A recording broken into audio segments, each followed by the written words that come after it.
The following is an excerpt from the novel Cowboy by Barry Fitzsimmons, read by the author. Chapter 8. Guess I can't figure it, how that Willy gets to me so. Him and me have always managed to keep clear of one another, even when we're working for the same client, like now. Guess it could be worse, and I should count my blessings, on account of I don't have to work with the man.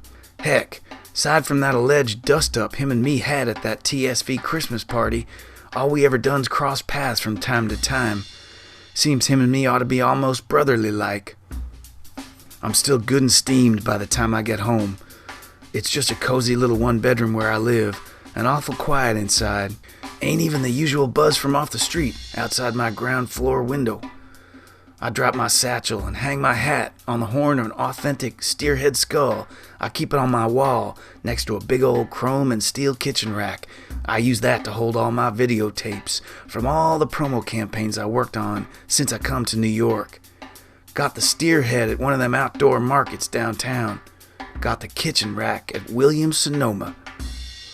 On the other horn of that steerhead I keep my dress hat, a bone-colored beaver fur Stetson, with a 5-inch crown and a 4-inch brim, satin lining and sheepskin band, plus a black cowhide trim with turquoise accents set in silver all around, held fast by a solid silver buckle.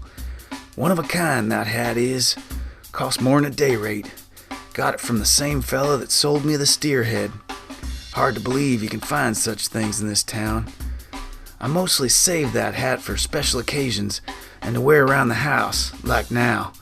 Ain't quite broken in yet. A bit snug it is. Still, it looks good in the mirror and makes me feel myself again, mostly. Course, right now I'm stirred up, but good. Damn, but there ain't much to do on a given Monday, unless it's football season. Guess some TV might help me over these blues, or reds, only I've been watching TV all day at work, and a man's got to draw the line.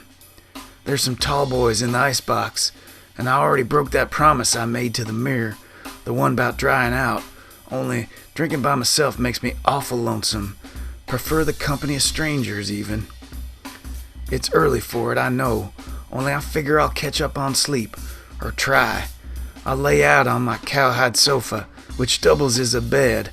I got what some folks would call a bedroom in the back, only it's too small to hold a proper bed for a man my size, so I sleep on the sofa out front, with an old wool blanket throwed over me, case it gets cold. I get my ankles propped up on one armrest, and my head's on the opposite one, and my dress hat's laid over my nose, and I can just see under the brim, and my eyes drift over to that steel rack, across all them rows of tapes, blue and gray and black plastic cases, hundreds of them, all with the name of some network or station on the label, plus Promo Cowboy, producer. On the bottom of that rack's a few tapes without my name. Big old Bob and Ray show reels, Steve Allen and Joe McDokes too, that come from this little cable channel that hired me to do a campaign long time ago. Messengered them tapes right to my little hovel they did, like so many other clients have done, and I sent 'em back some pretty fair promos, plus an invoice. Only for that channel paid yours truly for services rendered, they went belly up.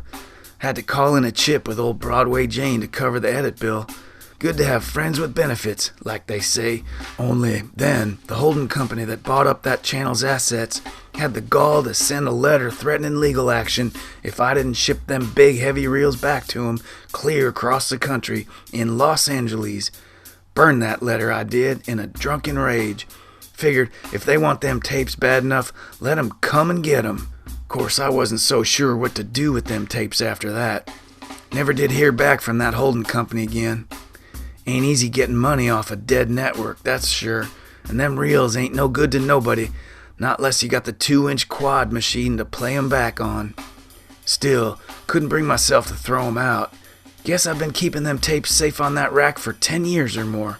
Hope I ain't broke no laws over it. I make a huff. There ain't no sleep to be had. Shoot, got an itch I do, for some cold beer and female company, only I'm still flat after my weekend at Eddie's, and I ain't about to use that ATM for a few bucks on loan. Could have me a regular blowout, only I'd hate myself in the morning. Ask me, anything that makes a fella feel good while he's doing it, just to leave him filled with remorse when it's over, that's the evil spirits taking advantage. Figure I might as well have a snack, so I go to my kitchen, just the east wall of my front room, and start opening cupboards. There's a couple mostly empty cereal boxes, only I ain't got no milk. I take it dry and move on to some old saltines, plus the dregs off a bag of pretzels that ain't meant to be the soft kind, only they are now on account of the air's gotten to 'em. I swallow all that stuff without barely chewing it, and it leaves me awful thirsty. Then I open that icebox, and sure enough them beers are looking frosty. Calling to me they are, preying on my weakness. I slam that icebox shut and run the tap, letting all that rusty water out on account of my kitchen sink don't get used but once or twice a month. Then I doff my dress hat and stick my head under the spigot, and all I manage to do is get my face good and wet. So I reach up to a high cupboard and grab me an old mug and fill it up and throw my head back and take a long drink. Only, along with all that water, something wet and papery ends up in my mouth. I spit it out, and sure enough, it's a Jackson. Talk about your gifts from the Lord.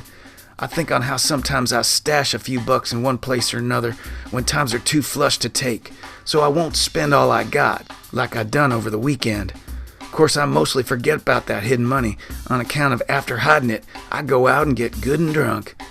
It's been maybe 6 months since the last time I found a bill I couldn't rightly account for. Back then, it was a Benjamin. Anyhow, I ain't got to think too hard on what to do next.